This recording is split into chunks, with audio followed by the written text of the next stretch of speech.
The first time the camera turned on, it was not suspicion that filled her chest, but fear. A cold, silent fear that only a mother who had already lost too much could understand.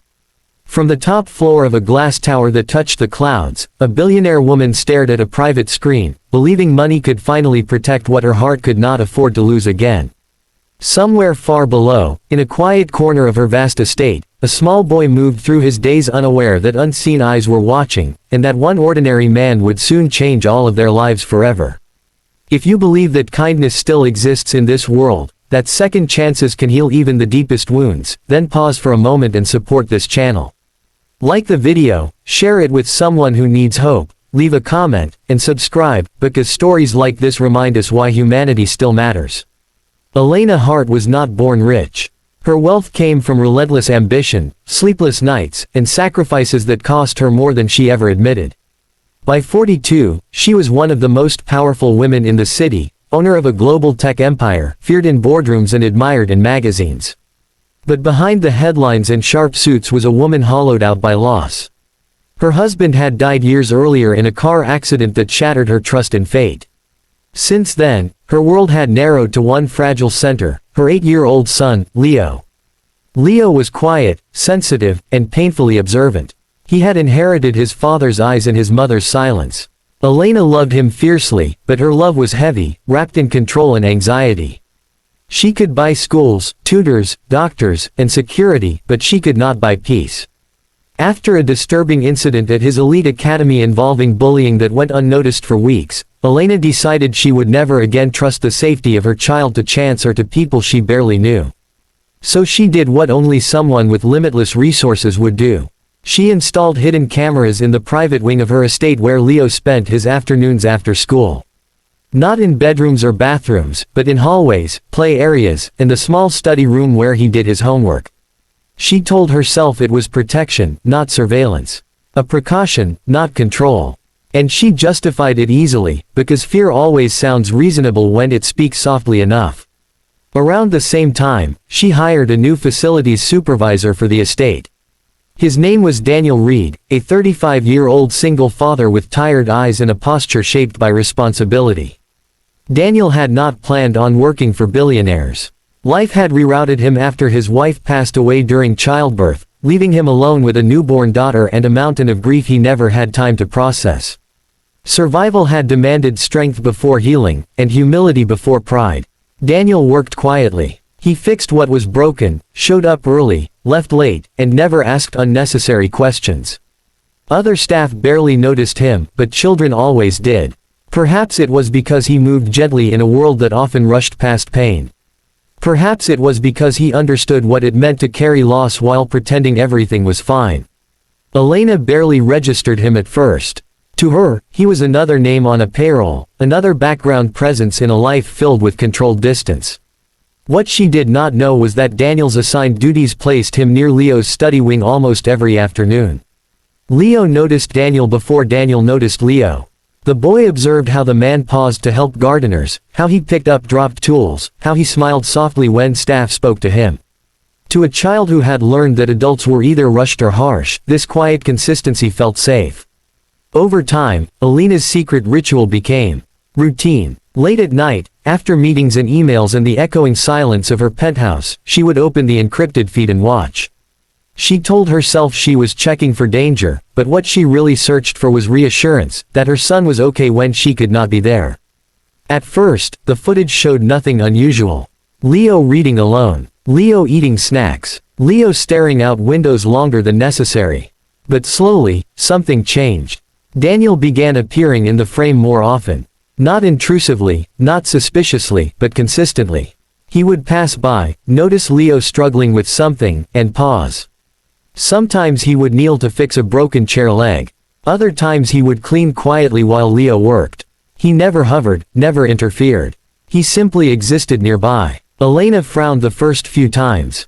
Her instincts sharpened. She replayed clips, analyzing body language, timing, proximity. This was her child, her responsibility, her fear. But what she saw unsettled her, not because it was threatening, but because it was gentle.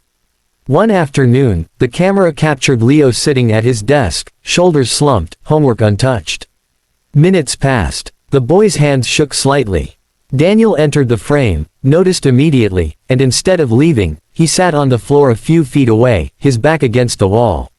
He didn't speak. He didn't approach. He simply stayed. Time stretched. Leo wiped his eyes, unaware he was being watched by more than one pair of eyes.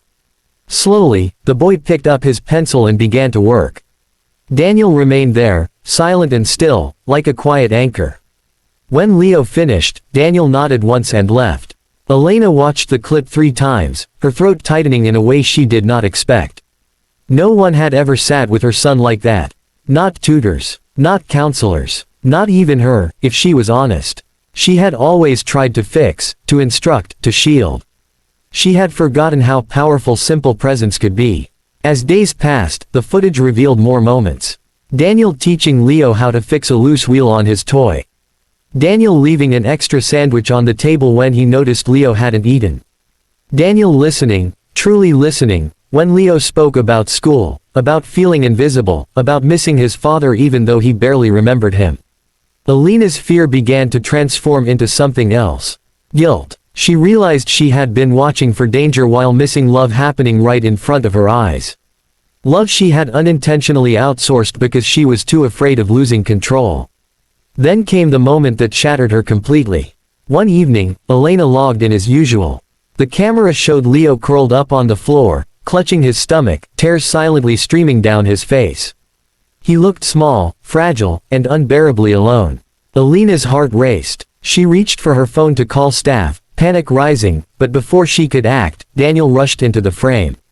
What followed was not protocol. It was instinct. Daniel lifted Leo gently, held him as if he had done it 1,000 times before, and rocked him slowly. He checked his temperature, brought water, and stayed with him until the boy's breathing steadied. He never panicked. He never called for attention. He treated Leo like his own child. Elena froze, tears blurring the screen. She was watching the kind of care she had not allowed herself to give fully, out of fear that love made things fragile. In that moment, she understood something devastating and beautiful. Protection without warmth was just another kind of loneliness. The next morning, Elena did something she had not done in years. She went to the estate early. She watched from a distance as Daniel helped Leo put on his jacket, adjusting it gently, offering a smile that carried no expectation. Leo looked happier than Elena had seen him in months. That day, Elena removed the cameras. She did not confront Daniel with suspicion. She did not accuse or interrogate. Instead, she offered him something unexpected: trust. She asked him to become Leo's official guardian during after-school hours, with full authority and respect. She increased his salary, offered support for his daughter, and, most importantly, thanked him, not as an employer, but as a mother. Daniel never bragged about what he had done. He never saw himself as a hero. To him, it was simple. He had recognized pain because he lived with it every day. He had given what he once needed most: presence. Over time, Elena changed too. She began leaving work earlier. She started listening more and controlling less. She learned that watching was not the same as caring, and that trust, once given, multiplies in ways money never could. Leo grew lighter. He laughed more. He slept better. And one day, he asked his mother something that stopped her in her tracks: why it took a stranger to teach them how to feel like a family again. As this story nears its end, if it touched something inside you, if it reminded you of someone who showed up for you when no one else did, please take a moment to like this video, share it, and subscribe. Your engagement helps stories of kindness reach the hearts that need them most.